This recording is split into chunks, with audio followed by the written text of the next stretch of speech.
नमस्कार सभापति महोदय, बहुत बहुत धन्यवाद, बहुत बहुत आभार आपका। शिक्षा, उच्च शिक्षा, जिस तरह से नींव का पत्थर प्रारंभिक शिक्षा होती है, उसी प्रकार घर की इमारत हमारी उच्च शिक्षा होती है। और जब स्थिति उस घर की बहुत बुरी हो जाती है, जब मकान तैयार है, बिल्डिंग तैयार है, लेकिन उसमें रहने वाला कोई नहीं है। आप समझ रहे होंगे कि रहने वाले से मतलब ये है कि पढ़ने वाले तो हैं पर पढ़ाने वाले कोई नहीं है। तो हम देख रहे हैं कि मेरे पूरे विधानसभा क्षेत्र में 4 कॉलेजेस हैं, 2 कन्या महाविद्यालय हैं और 2 राजकीय महाविद्यालय हैं। और दोनों की स्थिति में जब देखती हूँ तो जो देवनारायण कन्या महाविद्यालय है उसमें 1 प्राध्यापक है। रूपबास में भी जो कॉलेज खुला है पिछले सत्र में, पिछले सरकार में, वहाँ पर भी शिक्षकों की 1 शिक्षक है, प्राध्यापक है। तो स्थिति सोचने वाली बनती है कि कॉलेज खुलते हैं, स्टाफ होता नहीं है। हमारा राजकीय महाविद्यालय बयाना को क्रमोन्नत कर दिया गया, साइंस विषय खोल दिया गया, न वहाँ पर लैब है, न लैब टेक्नीशियन है, न पढ़ाने वाला। तीनों सब्जेक्ट में से एक भी सब्जेक्ट का प्राध्यापक, फिजिक्स, केमिस्ट्री, बायो, तीनों का कोई भी प्राध्यापक वहाँ पर नहीं है। तो ये बहुत गंभीर विषय है, क्योंकि उच्च शिक्षा जो है वो नौजवान को एक दिशा देती है आगे बढ़ने के लिए। 2007 में, क्योंकि मैं भी छात्र राजनीति से आई हूँ, 2007 में जब बीजेपी की गवर्नमेंट थी तो जो यूजी और पीजी महाविद्यालय थे उनमें स्किल डेवलपमेंट के लिए अलग अलग कंपनियों के कैंप करवाए जाते थे, प्लेसमेंट तक होते थे। लेकिन इन विगत वर्षों में ये चीज़ें ख़त्म हो गई और ग्रेजुएशन करने के बाद, पोस्ट ग्रेजुएशन करने के बाद नौजवान सोचता है अब क्या करूं, सरकारी नौकरी की तैयारी करूं कि किसी प्राइवेट फर्म में जाऊं या कि प्राइवेट नौकरी करूं। तो एक दिशाहीन भविष्य हमारे देश का हो रहा है। जैसा कि स्किल डेवलपमेंट के बारे में बहुत सारी चीज़ें इस बजट में कही गई, तो मैं ये कहना चाहूँगी, हमारे डिप्टी सीएम साहब यहाँ बैठे हैं, वो भी एक संघर्ष वाले जीवन से यहाँ पहुँचे हैं, तो उनको मालूम होगा कि गरीब, जो वंचित वर्ग है, उनके बच्चे कैसे पढ़ाई करके महाविद्यालय तक पहुँचते हैं।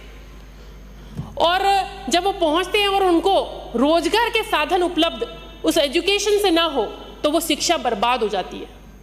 तो मेरा आपसे विशेष निवेदन है कि स्किल डेवलपमेंट के जो प्रोजेक्ट्स आप बना रहे हो, स्किल डेवलपमेंट की जो बात कर रहे हो, वो साधारण जो एजुकेशन होती है आपके ग्रेजुएशन या पोस्ट ग्रेजुएशन, उन कॉलेजेस में भी स्पेशल प्रोग्राम बनाए जाने चाहिए। साथ ही मेरे यहाँ पर कॉलेजेस में जो देवनारायण कॉलेज, गर्ल्स कॉलेज है बयाना में, वहाँ पर कई लंबे समय से कहा जा रहा है, मांग की जा रही है कि एक स्थायी सेक्शन बनाया जाए। लेकिन स्थायी सेक्शन की मांग करते हुए सीट्स तो बढ़ा देते हैं पर स्थायी सेक्शन नहीं बढ़ाया जाता। तो मेरी आपसे मांग है कि अब आप वहाँ पर स्थायी सेक्शन बढ़ाएं। किसी भी 4 जो महाविद्यालय हैं उनमें किसी में भी छात्र संघ कार्यालय नहीं है, कैंटीन नहीं है, और कहीं भी हम खेलो इंडिया खेलेगा इंडिया तभी तो बढ़ेगा इंडिया, फिट इंडिया की बात करते हैं, कहीं पर भी एक भी खेल मैदान नहीं है। ज़मीन है लेकिन खेल मैदान कहीं पर भी नहीं है। तो युवाओं को जो खेल में आगे बढ़ना चाहते हैं उनको पर्याप्त सुविधाएं नहीं मिल रही है। तो मेरा कहना है कि रूपबास और बयाना दोनों उपखंडों पर, दोनों महाविद्यालयों में से किसी का चयन करके वहाँ पर इंडोर आउटडोर स्टेडियम या मिनी स्टेडियम कुछ दिया जाए, जिससे युवाओं को खेलों की तरफ जाने का भी, अपनी प्रतिभा कौशल बढ़ाने का भी मौका मिल पाए।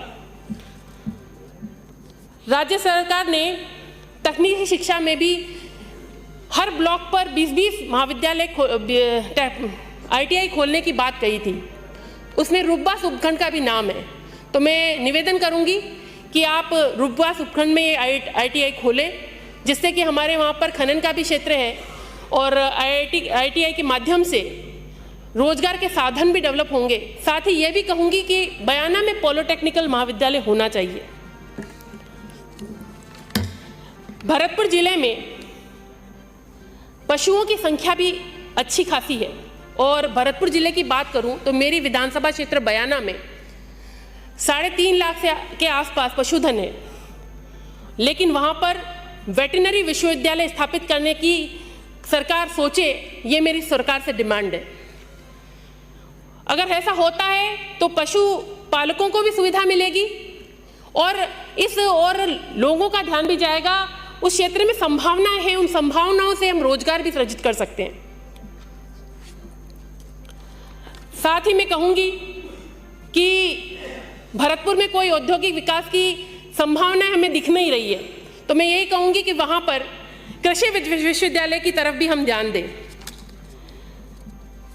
अभी कई सदस्यों ने, मैं जब से सदन चला है तब से कई सदस्यों ने कहा है कि महाराजा सूरजमल विश्वविद्यालय में कुलपति द्वारा बहुत सी वित्तीय अनियमितताएं हो रही हैं, तो उनका भी ध्यान दिया जाए। मुकेश भाकर, एक सेकंड, वैसे ज्यादा मैं तो अभी रखो भाई, परिवहन की बात एक कंप्लीट कर दूं, टेबल कर दो बात जो कहना चाह रहे, टेबल कर दो। एनसीआर में 10 वर्ष पुरानी बसें नहीं चलती, तो मैं ये कहना चाहती हूँ कि हमारे यहाँ पर 10 वर्ष पुरानी जो बसें हैं उनको कहीं और शिफ्ट 10 वर्ष से ज़्यादा पुरानी जो बसें हैं उनको अलग जगह शिफ्ट करके नई बसें वहाँ दी जाए, ताकि वहाँ रूट प्रॉपर हो सके।